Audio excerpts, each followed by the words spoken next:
교토인의 속마음을 말하게 한 한국인. 돌려 말하기의 끝판왕으로 같은 일본인조차 대처를 못한다는 교토 화법도 한국인에게는 전혀 안 통한다고 하는데, 핸드폰 너 쓰냐는 말 한마디에 집에서 쫓겨난 썰이 요즘 일본 온라인에서 완전 화제거든요.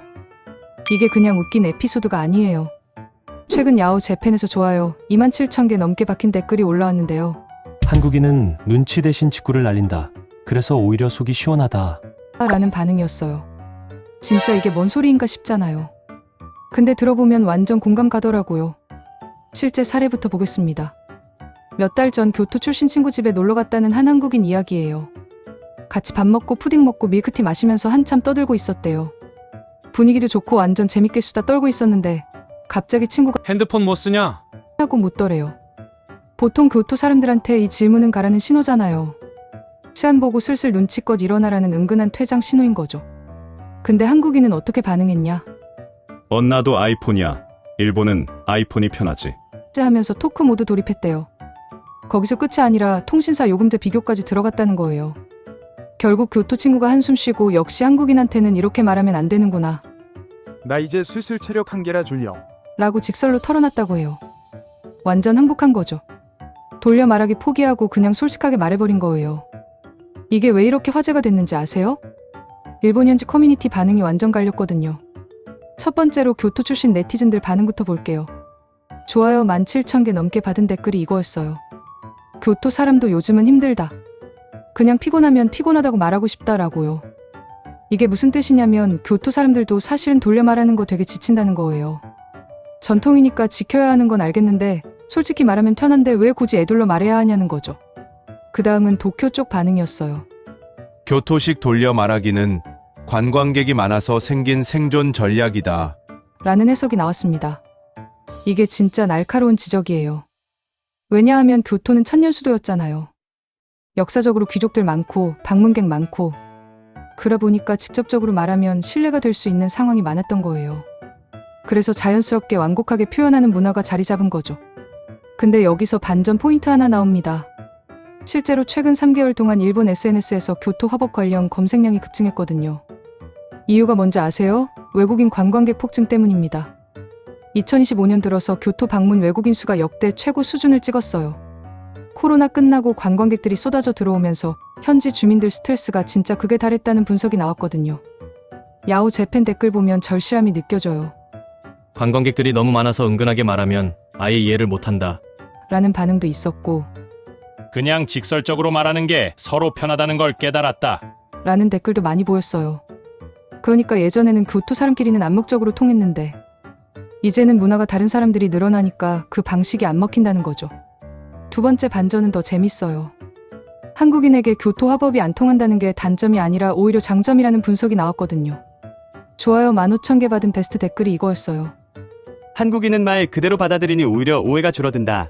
고요. 이게 진짜 핵심이에요. 일본 사람들끼리도 교토 화법 때문에 오해가 생기거든요. 특히 세대 갈등이 심해요. 20대 일본 젊은이들은 돌려 말하는 거 진짜 싫어해요. 그냥 솔직하게 말하면 안 되나? 라는 댓글이 엄청 많이 보였거든요. 윗세대는 그게 예의다라고 하는데 젊은 층은 시간 낭비다라고 맞서는 거죠. 그러니까 일본 내부에서도 이 문화를 놓고 의견이 완전 갈리는 거예요. 여기서 잠깐 쇼츠 느낌으로 정리해볼게요. 교토인이 오늘은 좀 덥네 라고 말하면 사실은 에어컨 켜달라는 뜻일 수 있어요. 핸드폰 뭐 쓰세요? 는 시간 보고 눈치껏 가라는 신호일 수 있죠. 차 한잔하고 가세요. 는 빨리 가라는 뜻일 수도 있고요. 근데 한국인은 이걸 어떻게 받아쳐요? 덥긴 하네요. 근데 참을만해요. 아이폰이요. 네 감사합니다. 한 잔만 마실게요. 이렇게 직구로 받아치는 거예요. 결과는요. 교토인이 먼저 항복하고 속마음을 말하게 된다는 겁니다. 이 구조가 요즘 일본 온라인에서 재밌다고 엄청 퍼지고 있어요. 진짜 웃긴 게 교토 사람들이 1000년 동안 써먹던 화법이 한국인 앞에서는 무용지물이 되는 거잖아요. 세 번째 반전은 더 현실적이에요. 일본 기업 문화도 변하고 있거든요. 최근 일본 대기업 인사 담당자 인터뷰를 봤는데요. 외국인 직원은 돌려 말하기를 이해 못한다고 가정하고 설명을 명확히 해야 한다. 라고 말하더라고요. 실제로 글로벌 인재 채용 늘어나면서 회의 방식도 점점 직설적으로 바뀌고 있대요. 도요타, 소니, 파나소닉 같은 대기업들도 마찬가지예요. 예전에는 회의에서 그 안건은 한번 검토해보겠습니다 라고 하면 사실은 거절이라는 뜻이었거든요. 근데 요즘은 외국인 임원들이 많아지니까 그냥 안 됩니다, 됩니다. 이렇게 명확하게 말하는 분위기로 바뀌고 있다는 거예요. 교토식 화법이 전통이긴 한데 시대 흐름은 정반대로 가고 있는 거죠. 그럼 왜 교토는 유독 이런 문화가 강할까요? 역사적 배경을 보면 이해가 가요. 교토는 천년 수도였잖아요. 794년부터 1869년까지 일본의 수도였으니까 거의 1100년 가까이 정치와 문화의 중심지였던 거예요. 귀족 문화, 체면 문화, 속내를 바로 드러내지 않는 게 미덕이었죠. 특히 교토에는 천황이 살았기 때문에 말 한마디 한마디가 다 조심스러웠던 거예요. 근데 요즘은요, 상황이 완전 달라졌어요. 관광객 폭증, 외국인 유학생 증가, 그리고 한국 콘텐츠 인기까지 겹치면서 문화 충돌이 엄청 잦아졌거든요. 실제로 일본 방송 프로그램에서 한 패널이 이렇게 말했어요. 한국 드라마를 보면 다들 솔직하게 감정 표현한다. 그래서 답답하지 않다? 라고요. 여기서 중요한 포인트가 나와요. 이게 단순히 웃고 넘길 썰이 아니라는 겁니다. 일본 사회가 지금 조용히 변하고 있다는 신호거든요. 야후 재팬 댓글 중에 이런 게 있었어요. 교토식 화법은 이제 시대에 안 맞는다. 솔직히 피곤하다. 라고요. 근데 반대 의견도 만만치 않았어요. 그래도 그게 교토의 정체성이다. 없애면 교토가 아니다라고 맞선 거죠. 내부에서도 의견이 완전 갈리는 거예요. 실제로 교토관광청에서 나온 데이터를 보면요. 외국인 관광객 중 한국인 비율이 2024년 기준으로 30%를 넘었대요. 중국, 미국 다음으로 세 번째로 많은 거죠. 그러다 보니까 교토 상점 직원들도 한국인 손님 응대할 때는 아예 직설적으로 말하는 매뉴얼을 따로 만들었다고 해요. 그럼 한국인은 왜 이런 상황에서 유리할까요? 눈치 문화가 없어서가 아니에요. 한국도 눈치 문화 엄청 강하잖아요. 회식 자리에서 상사 눈치 보고 분위기 파악하고 이런 거 다 하잖아요. 근데 결정적 차이가 하나 있어요. 한국은 결국 말로 풀어야 직성이 풀리는 문화라는 거예요. 애매하면 다시 물어요. 그래서 무슨 뜻이에요? 정확히 뭘 원하시는 거예요? 이렇게요. 이 한 문장이 교토식 암호를 완전히 깨버리는 거죠. 교토 사람들은 다시 물어본다는 개념 자체가 없거든요. 한번 은근하게 말했으면 알아서 눈치껏 행동해야 하는 게 룰인데 한국인은 그 룰을 아예 모르니까 다시 확인하는 거예요. 그럼 교토 사람들은 할 수 없이 직접적으로 말할 수밖에 없는 거죠. 여기서 질문 하나 드릴게요. 만약 여러분이 교토 친구 집에 갔는데 핸드폰 뭐 쓰세요? 라고 들으면 어떻게 반응하시겠어요? 그냥 시험 보고 나와요? 아니면 진짜로 핸드폰 얘기 시작해요? 댓글로 솔직하게 남겨보세요. 진짜 궁금하거든요. 최근 일본 젊은 층 인터뷰를 더 찾아봤는데요. 재밌는 얘기가 나왔어요. 한국 친구들은 피곤하면 바로 간다. 오히려 그게 편하다라고요. 무슨 뜻이냐면 한국 사람들은 나 이제 가봐야겠어. 내일 아침 일찍 일어나야 해. 이렇게 솔직하게 말하고 간다는 거예요. 일본 사람들끼리는 이런 말 못하거든요. 괜히 분위기 깰까봐 실례될까봐 망설이는데 한국인은 그냥 말하고 가버리니까 오히려 깔끔하다는 거죠. 돌려 말하다가 서로 지치는 것보다 차라리 직설이 낫다는 의견이 지금 일본 20대 사이에서 은근히 퍼지고 있어요. 특히 도쿄나 오사카 같은 대도시 젊은이들은 교토식 화법을 진짜 답답해하거든요. 그냥 말하면 되는데 왜 빙빙 돌려 말하냐 라는 반응이 압도적이에요. 근데 여기서 또 반전이 있어요.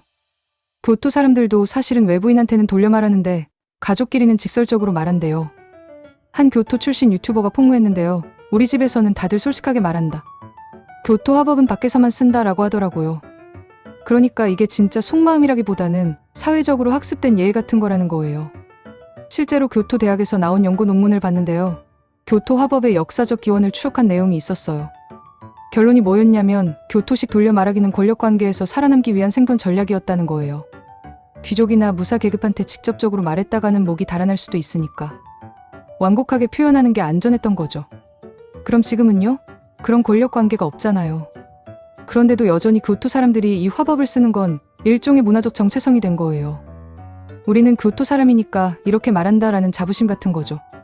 근데 문제는 그게 현대 사회에서는 비효율적이라는 거예요. 정리해보면 이렇습니다. 교토 화법은 여전히 존재해요. 1000년 넘게 내려온 전통이니까 쉽게 사라지지 않죠. 하지만 외국인 증가와 세대 교체로 점점 약해지고 있어요. 특히 젊은 층은 이 문화를 답답해하고 교토 사람들 스스로도 지쳐하는 분위기예요. 그리고 한국인의 직구 문화가 그 변화를 더 가속화하고 있다는 거죠. 결국 문화는 고정된 게 아니라 계속 바뀌는 거잖아요. 교토 화법도 마찬가지예요. 100년 후에는 완전히 다른 모습일 수도 있는 거죠. 지금 우리가 보고 있는 건 바로 그 변화의 한가운데인 거예요. 한 가지 더 재밌는 사실 알려드릴게요.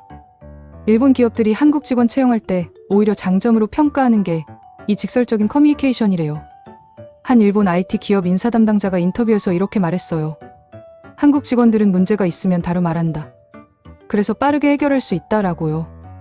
일본 직원들은 문제를 발견해도 보고하기 전에 여러 번 고민하는데 한국 직원들은 그냥 바로 말하니까 업무 효율이 올라간다는 거예요. 실제로 도쿄에 있는 스타트업들 보면 한국인 직원 비율이 엄청 높거든요. 왜냐하면 스타트업은 빠른 의사결정이 생명이잖아요. 돌려 말하고 눈치 보고 할 시간이 없는 거예요. 그래서 직설적으로 소통하는 한국인이나 미국인 같은 외국인 직원을 선호한다는 거죠. 마지막으로 질문 2개 드릴게요. 첫 번째, 여러분은 눈치 백단 스타일이에요? 아니면 직설파예요? 솔직히 말씀해주세요. 두 번째, 일본에서 살거나 여행하면서 겪은 돌려 말하기 경험 있으면 구체적으로 써주세요. 댓글 사례 모아서 다음 영상에서 소개해보겠습니다. 진짜 재밌는 얘기 많을 것 같거든요. 이 이야기가 재밌었다면 좋아요 한번 눌러주시고요. 일본 현지 분위기 가장 빠르게 알고 싶다면 구독 눌러두세요. 교토인의 속마음, 다음엔 더 깊이 파봅니다. 교토 사람들이 진짜로 싫어하는 관광객 행동 탑으로 준비했으니까 기대해주세요.